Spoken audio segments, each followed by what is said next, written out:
Passport fees കുത്തനെ വർദ്ധിപ്പിച്ച കേന്ദ്ര സർക്കാർ നടപടിയിൽ പ്രതിഷേധിച്ച് Muslim League Malappuram municipal committee passport Seva കേന്ദ്രത്തിലേക്ക് മാർച്ച് നടത്തി.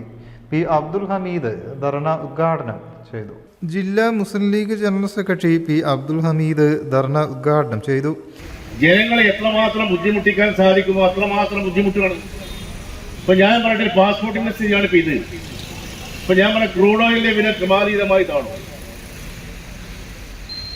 ഡീസലിന്, പെട്രോളിന്, പാചകവാതക സിലിണ്ടർ, എന്താ അതിനൊക്കെ വിലപ്പോ?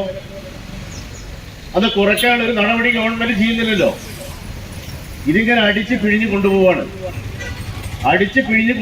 എന്നാൽ അതിനനുസരിച്ച് നമുക്ക് എന്തെങ്കിലും ലഭിക്കുന്നുണ്ടോ? കേന്ദ്ര ഗവൺമെന്റ് എന്തെങ്കിലും നമുക്ക് നികുതിയുടെ വരുമാനം എന്നുള്ള നിലക്ക് നമ്മുടെ വികസനവുമായി ബന്ധപ്പെട്ട് നമുക്ക് ന്യായമായി കിട്ടേണ്ട കാര്യങ്ങൾ വരെ കിട്ടുന്നില്ല എന്നുള്ള യാഥാർത്ഥ്യമല്ലേ? രാജ്യത്തെ ജനങ്ങളെ ദ്രോഹിക്കുന്ന സമീപനമാണ് കേന്ദ്ര സർക്കാർ സ്വീകരിക്കുന്നത്.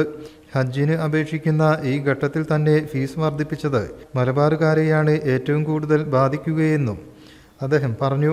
Municipal league secretary eastern Salim അധ്യക്ഷനായി. മുസ്ലിം ലീഗ് ജില്ലാ secretary Noushad Manniseri, municipal league അധ്യക്ഷൻ പി കെ ബാവ, ഹാരിസാമിയാൻ, ഒറീസ മുഹമ്മദ് എന്നിവരും സംസാരിച്ചു. News bureau, Malappuram. Bridal craft, the wedding mall, Pan Bazar, Tirur.